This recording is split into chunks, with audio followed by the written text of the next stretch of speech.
He had everything: money, power, and a last name that opened every door in New York. But that night, William Stone had nothing. No wallet, no car, no phone. Just the echo of his own footsteps on a cold sidewalk, and the strange feeling that life was about to change forever. Minutes earlier, William had taken a wrong turn into a narrow alley in Brooklyn, lost in thought about a business deal that could shift the future of his family's hotel empire. But that moment of distraction cost him everything. A group of masked men surrounded his luxury SUV. In seconds, it was gone, and with it, the world he knew. Disoriented and humiliated, he stumbled toward the nearest avenue. His suit was rumpled, shoes dusty, pride shattered. He, William Stone, heir to a billion-dollar legacy, was standing at a bus stop with no idea how to get home. That's when she saw him. Julia Harper was exhausted. After pulling a double shift at the local diner in Queens, all she wanted was a hot shower and a warm bed. As she counted her last coins for the bus, she noticed a man at the front, disheveled, out of place, and clearly troubled. "I told you, no fare, no ride," the driver snapped. "I'm not lying," the man pleaded. "I was robbed. I don't have anything on me. I just need to get home." The driver shook his head. Every week, it's someone else with the same story. The man's jaw clenched, and for a second, he looked like he might argue. But then, he just stood there, silent, beaten, like he had never felt helpless in his entire life until now. Then, Julia stood up. "I'll pay for his fare." The entire bus fell silent. The driver blinked, surprised. William looked up, even more so. Their eyes met. She was young, clearly tired, dressed in a simple diner uniform. Yet her voice held no hesitation. "You don't have to," he began. "I already did," she cut in, handing the coins over. "Better get on before he changes his mind." William hesitated only a second before stepping on board. He chose a seat a few rows ahead, but the entire ride he couldn't stop glancing back. Who was this girl? She didn't know who he was. She wasn't trying to impress him or get anything in return. She helped because she simply wanted to. And that unsettled him more than being robbed ever could. When she got off at her stop, William couldn't stop himself. "Hey," he called out. She turned slightly, surprised. "Yeah? Thank you. You have no idea what that meant." She smiled. Everyone needs help sometimes. And just like that, she was gone. William sat alone on the bus as it rolled through the city lights. He didn't even know her name, but he knew one thing with absolute certainty. He was never going to forget her. The next morning, Julia Harper woke up before the sun. Her tiny apartment in Queens was quiet, just the hum of the fridge and the distant sounds of the city waking up. She moved through her morning routine without much thought. It was another workday, another shift at the diner, another series of polite smiles and sore feet. But somewhere in the back of her mind, the image of that man from the bus lingered. She didn't know why. She had helped strangers before it was part of who she was, but something about him felt different. Across the city, in a luxury penthouse overlooking Central Park, William Stone sat at the edge of his bed, fully dressed, staring blankly at the skyline. He hadn't slept. He kept replaying last night in his head the robbery, the helplessness, and most of all, her, Julia. He didn't even know her name, but her face was burned into his memory. As the heir to Stone Hotels, William had grown up in a world where everyone wanted something. No one ever gave anything without expecting a return, except her, and that simple act it shook something inside him. "James," he called as he walked through the marble lobby of his building. The doorman stood at attention. "Yes, Mr. Stone? I need a favor." "Of course, sir. I want you to find every diner near the bus line that passes through Delancey Street and heads toward Queens. One where the staff wears blue uniforms." James blinked. "Any specific reason?" William gave a small smile. "Just looking for someone I owe." Back at the diner, Julia was wiping down tables and refilling coffee cups. The regulars were already seated, reading newspapers and scrolling through their phones. It was just another ordinary morning until the bell above the door rang. And he walked in. William scanned the room slowly, his eyes finally landing on her. For a second, neither of them moved. Then Julia blinked, stunned. "You?" He tilted his head, smiling slightly. "Me? What are you doing here?" "I came to settle a debt." Julia frowned. "What debt?" "You paid my bus fare. I figured I could at least return the gesture." She chuckled softly, shaking her head. "It was nothing." "Well, it wasn't nothing to me." He gestured toward the counter. "How about letting me buy you a coffee?" She hesitated, then shrugged. "If that's how you want to settle your debt, sure." She poured him a cup and set it in front of him. He took a sip, eyes still on her. "You been working here long?" 2 years, she said simply. "Helps pay the bills. And school." He raised an eyebrow. "School? Business admin? Night classes. Let me guess you have a plan." "I want to open a bakery someday." William smiled. "That's amazing." "It's a dream," she replied, wiping the counter. "But I'm working on it." "You will. I believe in you." Julia gave him a sideways glance. "You just met me yesterday." He took another sip of coffee. "Some people you just recognize." She stared at him, unsure how to respond. But before she could say anything, one of her coworkers called her name, and she stepped away. William sat in silence, watching her move around the diner. There was something about her that made everything else fade. She wasn't part of his world, and maybe that was exactly what made her so unforgettable. The doorbell chimed again. It was William for the second time that week. The same warm scent of fresh coffee and baked muffins filled the air. The same murmur of conversations, clinking silverware, and low jazz playing from an old radio in the corner. But something felt different now. This time, Julia saw him the moment he walked in. "You came back," she said, sliding behind the counter and reaching for a clean mug. "To pay off another debt," he teased, taking a seat at the same stool as before. "Don't worry, this one's on you." She poured the coffee without asking and set it in front of him. William smiled, pleasantly surprised. Julia crossed her arms, raising a brow. "So, you really don't have a phone?" He chuckled. "I do now. Lost the old one that night." She narrowed her eyes. "And no one could pick you up?" William shrugged. "I didn't want to explain what happened, or admit I got mugged in an alley." "Pride," Julia muttered.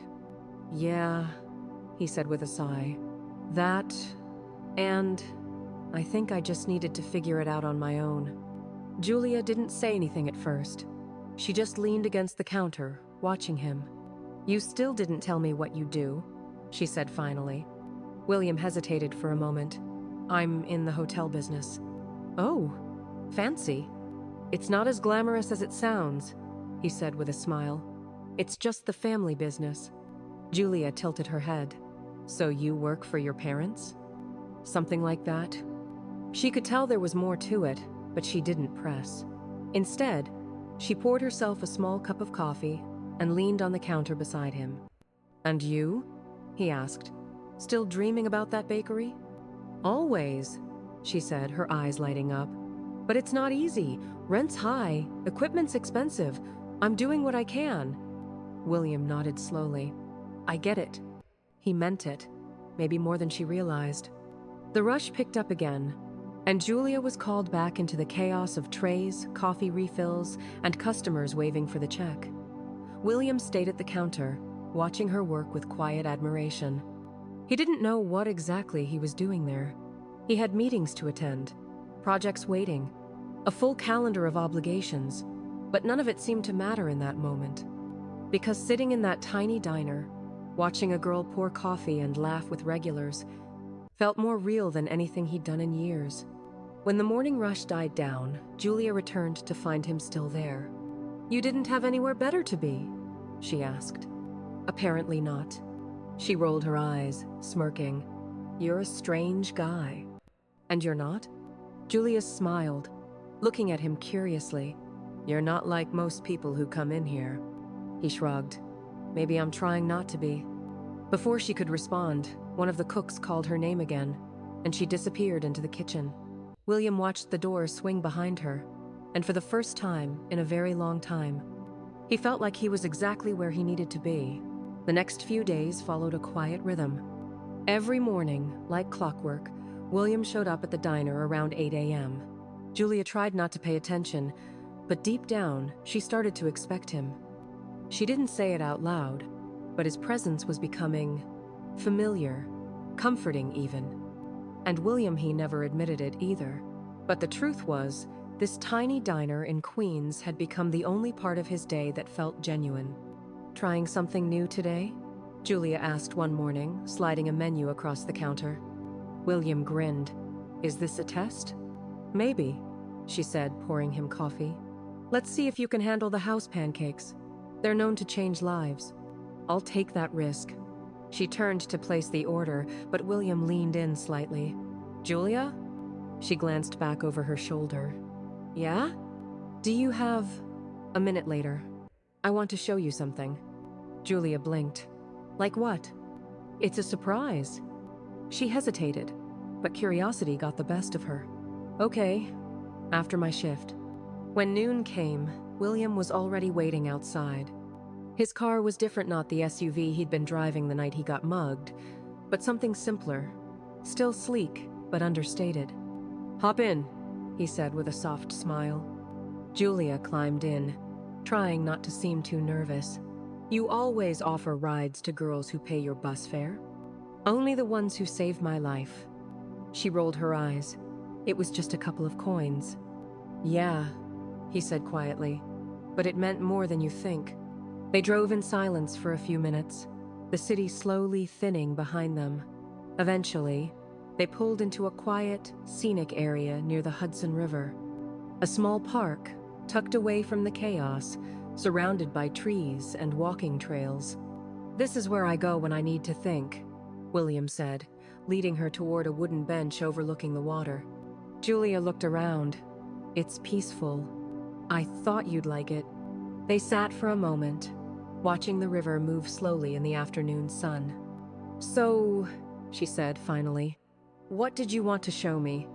William reached into his phone and pulled up a photo. It was a beachfront hotel, beautiful and modern, with large glass windows and a patio that opened to the sand. "This is one of my family's properties." Julia's eyes widened. "You manage that?" "I help run it. Or at least I used to." She studied him. "Used to?" He looked out toward the water. "I've been questioning a lot of things lately. My path, my purpose, all of it. And I think I want something different now.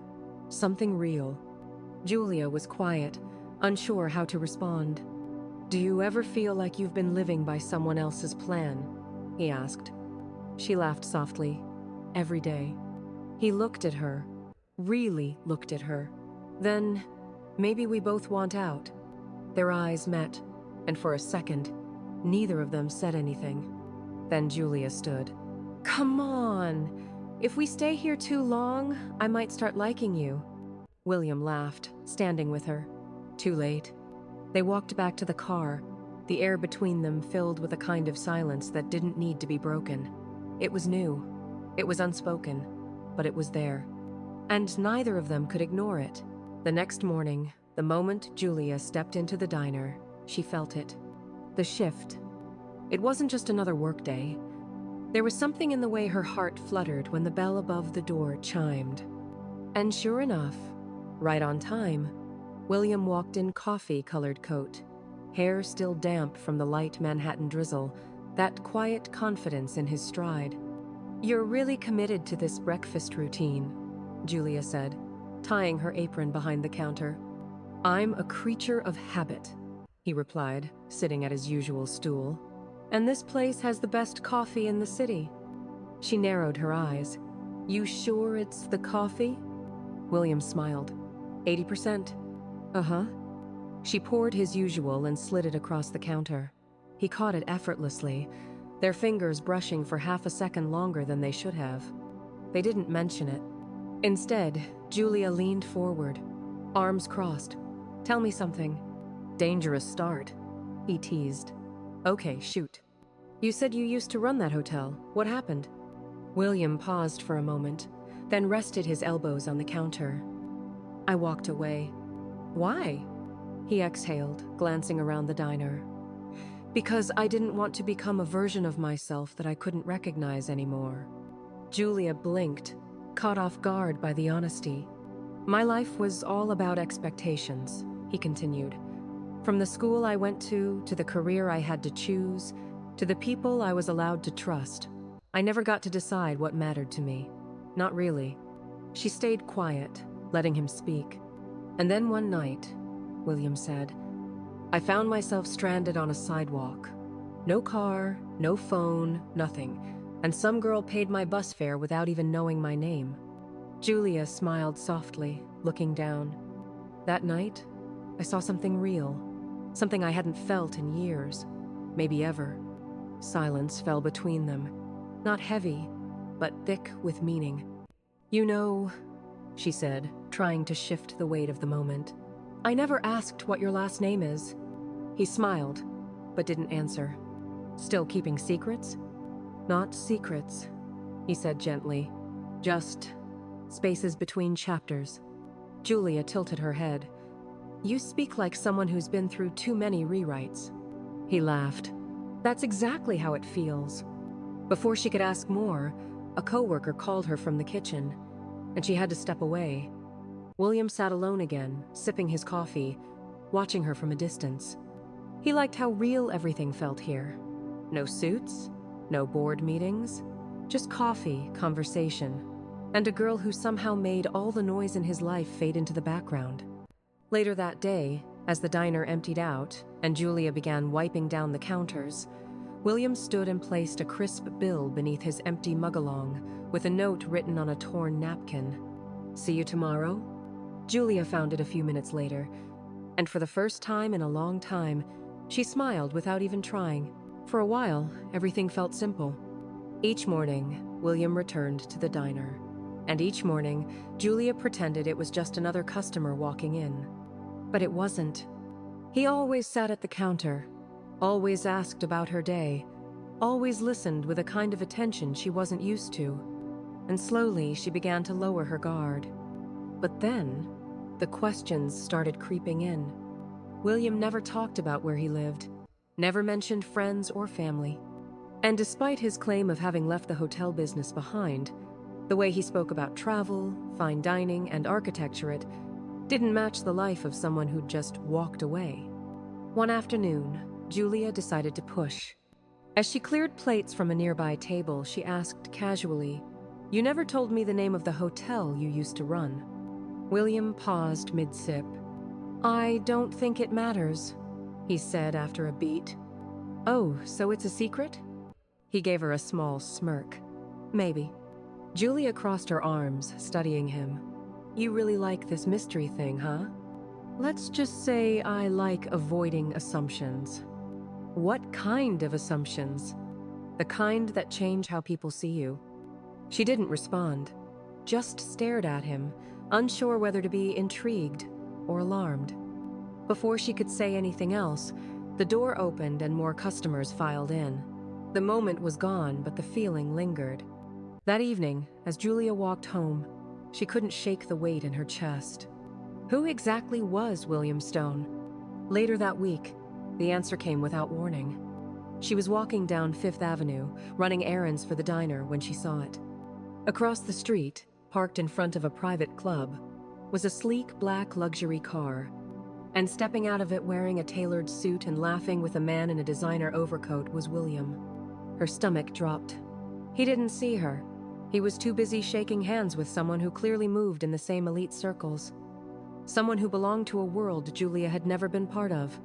She stepped back, instinctively ducking behind a mailbox, heart pounding. That wasn't the man who came in for pancakes and talked about living a simple life. That was someone else entirely. And for the first time, she wondered, had she ever really known him? That night, Julia couldn't sleep. Her thoughts raced, looping back to the image of William in that expensive suit, stepping out of a car that cost more than her entire apartment building. He had lied, or worse, he had let her believe a version of him that didn't exist.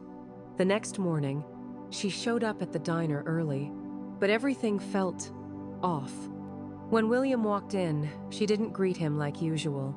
She didn't pour his coffee. She just stood there behind the counter, arms crossed, watching him. He noticed immediately. "Good morning," he said, tentative. Julia's voice was colder than he'd ever heard it. "You didn't mention you attended black tie events on weeknights." William blinked, confused. "What?" "I saw you, William, last night, outside the Ashton Club, laughing with CEOs and stepping out of a car that screamed money." He froze. "Why didn't you tell me?" she asked, her tone sharp. "I didn't lie to you," he said carefully. "You let me believe you were someone else. I didn't hide who I am. I just didn't lead with it." She scoffed. "That's convenient." "Julia, please, let me explain." She leaned forward. "Then explain." William sighed, running a hand through his hair. "I am William Stone. My family owns Stone Hotels. I've spent my entire life in boardrooms and luxury properties. And for the record, I hate most of it." Julia's expression softened just slightly, but she didn't back down. "Then why show up here every day, pretending to be something else?" "Because this place made me feel human again. You made me feel like more than my last name." Julia looked away, jaw tight. "So I was just an escape?" "No," he said quickly.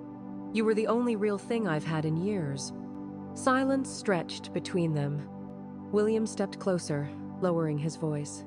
"I didn't tell you because I didn't want this to be about money or family names. I wanted it to be about you, about us." Julia shook her head. "But you should have trusted me with the truth." "I was afraid," he admitted. "Afraid you'd treat me like everyone else does, as a brand, not a person." "And now?" she asked. "I'm still afraid," he said, "but I'd rather risk it than lose whatever this is." Julia looked at him, really looked at him, and for a moment, she saw the boy behind the billionaire. Tired, scared, honest, but the wall inside her wasn't ready to fall just yet. "I need time," she whispered. William nodded slowly. "Take all the time you need." And with that, he left. No coffee, no clever line. Just the quiet sound of the bell above the door. Days passed. The seat at the counter where William always sat remained empty. Julia tried to ignore it. She focused on her shifts, buried herself in routine, and told herself it didn't matter. But it did. Every time the bell above the door rang, her heart skipped only to sink when it wasn't him. Meanwhile, across the city, William Stone stood in a glass-walled office on the 40th floor of Stone Hotel's headquarters. The skyline stretched endlessly before him, but his mind was somewhere else entirely. He stared at his phone, thumb hovering over Julia's name. He had drafted texts, deleted them, rewritten them. Still, he never hit send. He knew words wouldn't be enough, not this time. So he made a decision. That evening, he walked into his father's office. "I want out," he said. His father, George Stone, looked up from his laptop, startled. "Out of what?" "The company." The older man laughed. "Be serious." "I am. You want to walk away from the legacy I built? From everything that's yours?" "It was never mine," William replied, voice steady. "It was chosen for me." George stood. "Because I knew you were capable. You're the future of this company." "I'm not happy," William said, "and I haven't been for a long time." His father narrowed his eyes. "This is about that girl, isn't it?" William hesitated. This is about me." George stepped around the desk. "You think walking away will make you whole? You think building some small-town dream will give you purpose?" "I know it will," William said calmly. His father stared at him, searching for any sign of doubt. But there was none. Without another word, William walked out. The next morning, Julia stepped into the diner and froze. A newspaper sat on the counter. The headline read, "William Stone resigns from Stone Hotel's site's Search for Meaning." She read it twice, then again. Her hands trembled. Had he really left everything? The next moment, her phone vibrated. William, we need to talk. Tell me where and when. Her fingers hovered over the screen. She took a deep breath and replied, Julia, meet me at the cafe near the river. 1 hour. The cafe near the river was nearly empty when Julia arrived. She chose a table by the window, the same one where she used to study during late afternoons, long before William Stone ever walked into her life. The minutes stretched. She stared at the street, tapping her fingers against her coffee cup. Doubt crept in. Maybe he wouldn't come. Maybe he had changed his mind. Then the door opened, and there he was. He looked different. Not in appearance, he still wore that same understated style, but in presence. He walked slower, shoulders less tense, eyes clearer. He spotted her instantly and walked over without hesitation. Hey, he said quietly. Hey. He sat down across from her, folding his hands on the table like he was bracing for impact. I saw the headline, she began. You really left? He nodded. I did. Why? William met her gaze. Because it wasn't the life I wanted, and it wasn't the life I'd choose if I was starting over. Julia looked down. But you weren't starting over. You were already in it, at the top. I wasn't living, he said. I was performing, every day, and I couldn't do it anymore. She hesitated, still unsure. So what do you want now? He leaned in slightly. I want to build something on my own. Something real. Something that actually means something. She watched him carefully. And me? William's voice softened. You've always meant something to me, even before I understood why. Julia blinked, her throat tightening. I know I should have told you the truth sooner, he continued. I was afraid, but hiding it from you was the biggest mistake I've made. Silence. He didn't push. He didn't plead. He just waited. And after a long pause, Julia finally let out a shaky breath. I want to try, she said. His eyes lit up. You do?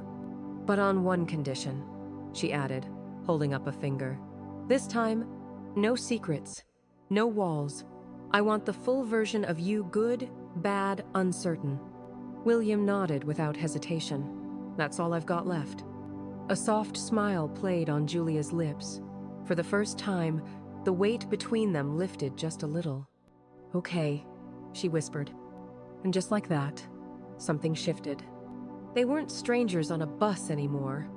They were two people, standing at the edge of something real, both afraid to fall, but more afraid of walking away. The days after their conversation at the cafe moved with a strange calm. They didn't rush anything. They talked more, walked together through quiet neighborhoods, shared coffees without the need for explanation. Something had changed, not just between them, but within them. One afternoon, William arrived at the diner, holding 2 cups of coffee from a different shop. Julia raised an eyebrow. Traitor. He grinned. Just needed you to taste what we're up against. She took the cup, sipped slowly, then nodded. Okay, not bad. But not yours, he said confidently. Julia smirked. Smart answer. Then he leaned forward, suddenly more serious. I've been working on something. She paused. What do you mean? He pulled out his phone and showed her an image. A coastal town, rolling hills, a quiet stretch of beach, and in the center, a small, weathered building. That used to be an old inn, he said. My parents used to take me there when I was a kid. Julia stared at the photo. It's beautiful. I bought it. She blinked. You what? I want to turn it into something new. A hotel. But not like the others. Not luxury, not corporate. Something personal, intimate, honest. He looked at her carefully. And I want you to be part of it. Her breath caught. What kind of part? William smiled. You always said you wanted to open a bakery. She felt her chest tighten. Well, why not open it inside the hotel? For a moment, she didn't speak. Her thoughts spun in every direction. I don't know what to say, she whispered. Say yes, he said gently. Say you'll build this with me. Julia looked down at the photo again.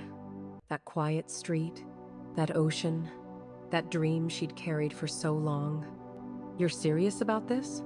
100%. She laughed softly, shaking her head in disbelief. "You don't do small, do you?" He grinned. "I do now." Julia sat back, taking a deep breath. It felt like the edge of something terrifying, but also something wonderful.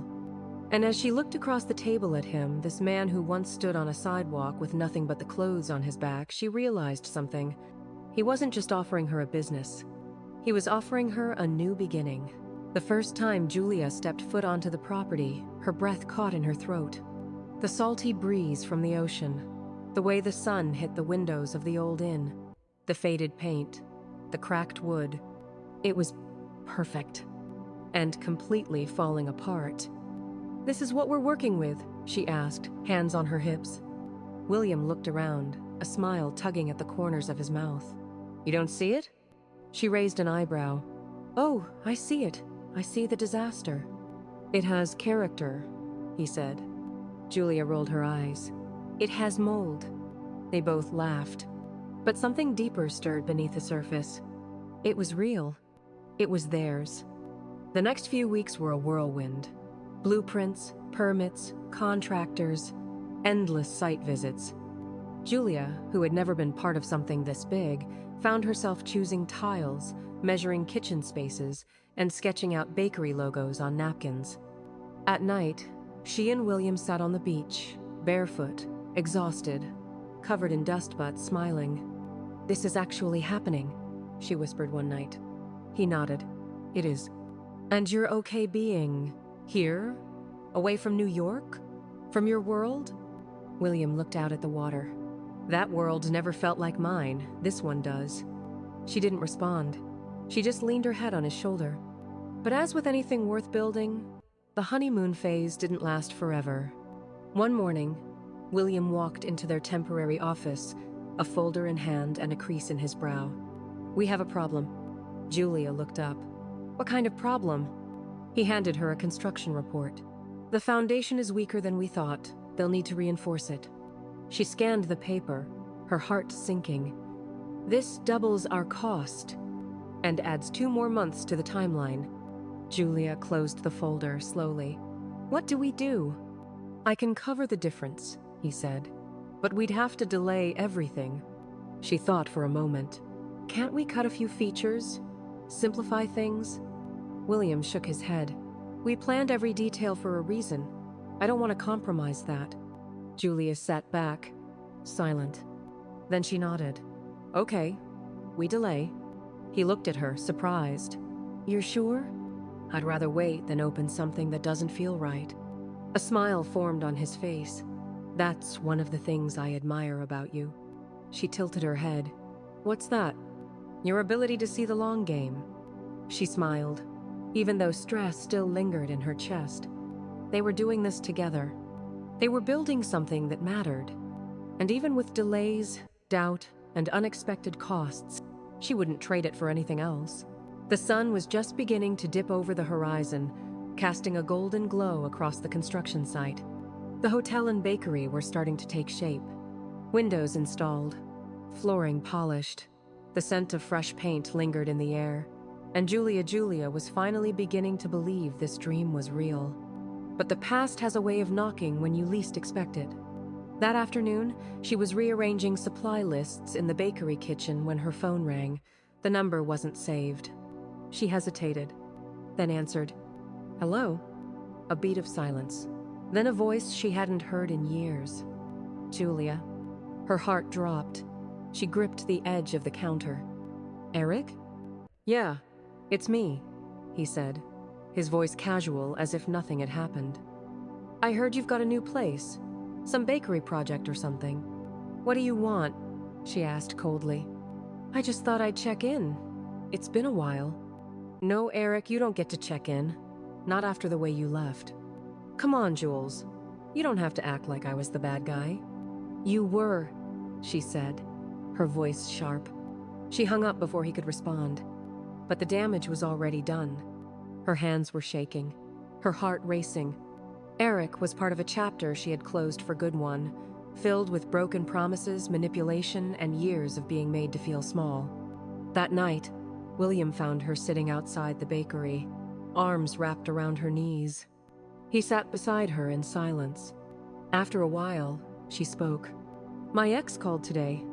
William looked at her, calm. "Are you okay?" She nodded. "I didn't answer anything important. I don't know why it shook me." William was quiet for a moment. Then, "Because ghosts don't knock on the door, they just walk in." Julia gave a soft, bitter laugh. "Yeah, something like that." "Do you want me to do anything?" he asked. "Say the word, and he's 1,000 miles away." She smiled faintly. "Number, I don't need protection. I just needed someone to sit here." He reached over and gently took her hand. "I can do that." And they sat there, side by side, beneath the quiet sky. No words, no plans. Just two people, grounded in something that, despite everything, felt unshakable. The following morning felt different. The town was quiet. The sea breeze carried a calm stillness. And yet, Julia felt a subtle tension rising in the air, like something was about to shift. She wasn't wrong. That afternoon, William returned from a meeting in the city. But when he stepped into the bakery, something in his expression was off. Julia immediately noticed. "What happened?" He hesitated, running a hand through his hair. "My father called." She straightened. "And?" "He wants to meet." Julia felt her stomach tighten. "Why?" "He says he wants to talk. Just talk." She studied his face. "Are you going?" "I think I have to." There was a long silence between them. "Just promise me," Julia finally said, "that whatever happens, you don't forget why you left." William stepped forward and gently touched her cheek. "I couldn't forget that if I tried." Still, she watched him leave with a sinking feeling in her chest. Hours later, in a sleek corner office, 40 stories above Manhattan, William sat across from his father. George Stone looked every bit the Muggle impeccable suit, eyes like steel, voice sharp and precise. "I hear you've been building something," he said. "I have." George leaned back in his chair. "You're walking away from an empire? For a cafe?" "It's not just a cafe. It's something I believe in." His father raised an eyebrow. "You think building hotels for vacationers and baking bread in small towns is going to replace what you were born to lead?" "It's not about replacing," William replied. "It's about finally choosing." George was silent for a moment. Then he slid a folder across the desk. "Look at that." William opened it slowly. Inside, blueprints, a budget, a projected expansion plan for a new luxury resortone that included William as executive director. "All yours," George said. "No strings. You can run it the way you want. Full autonomy." William stared at the papers, then closed the folder. "No," he said simply. George blinked. "Excuse me? I know what this is. You're not offering freedom. You're offering a golden leash. You're walking away from everything." William stood. "Number, I'm walking toward something." He left the folder on the desk and walked out, not looking back. That night, Julia was locking up the bakery when she saw headlights in the distance. William stepped out of the car. No suit, no folder, just him. She looked at him, eyes searching. "Well?" she asked. He stepped forward and pulled her into his arms. "I said no." She closed her eyes, exhaling the breath she didn't realize she'd been holding. "I told him I already have everything I need." She smiled softly. "Even the moldy inn?" He laughed. "Especially the moldy inn." And under the quiet sky, as the wind brushed past them and the smell of sugar and salt water filled the air, Julia knew. This time, he wasn't going anywhere. The day of the grand opening arrived with the sun shining high over the coastal town. The air smelled like fresh coffee, warm bread, and a second chance. Julia stood in front of the bakery's front doors, adjusting the final decoration on the window. Her heart was racing. Across the street, guests were already checking into the newly restored inn, now transformed into a boutique-style hotel with soft coastal colors, handcrafted details, and the unmistakable warmth of something built with purpose. William appeared beside her, carrying 2 steaming mugs. "Still nervous?" he asked, handing her one. "Terrified," she said with a smile. "Good. That means you care." She took a deep breath as they looked out at the small crowd gathering around the bakery. Locals, tourists, curious strangers. The little town was alive in a way it hadn't been in years. At noon, she turned the sign on the door. "Open." The first customers stepped inside, greeted by the soft smell of cinnamon rolls, lemon pie, and espresso. Julia moved like she had done it 1,000 times, preparing plates, offering samples, smiling through every compliment. "This is incredible," one woman said after the first bite of carrot cake. "The coffee is unreal," another added. Every word felt like a spark to Julia's heart. Meanwhile, William walked through the hotel lobby, greeting guests, checking final details, offering directions to the beach path and making sure everything ran smoothly. But every few minutes, his eyes drifted back across the street, to her.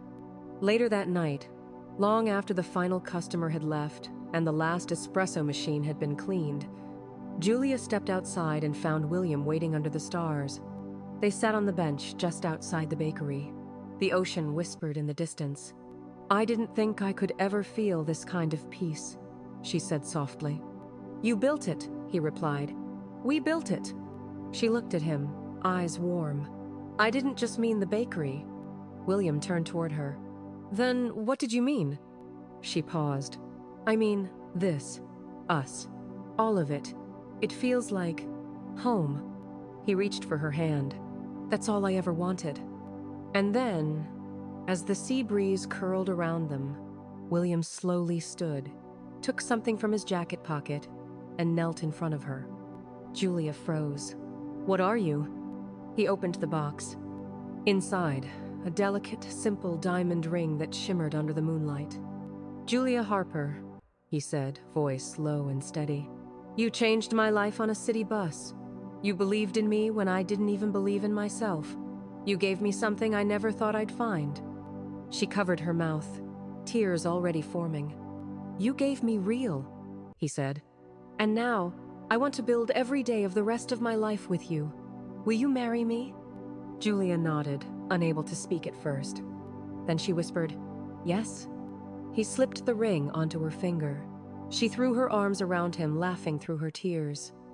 And in that moment, beneath the stars, surrounded by the scent of sugar, salt, and new beginnings, they knew. They hadn't just built a bakery or a hotel. They had built something far more rare, a life that was finally, beautifully, theirs.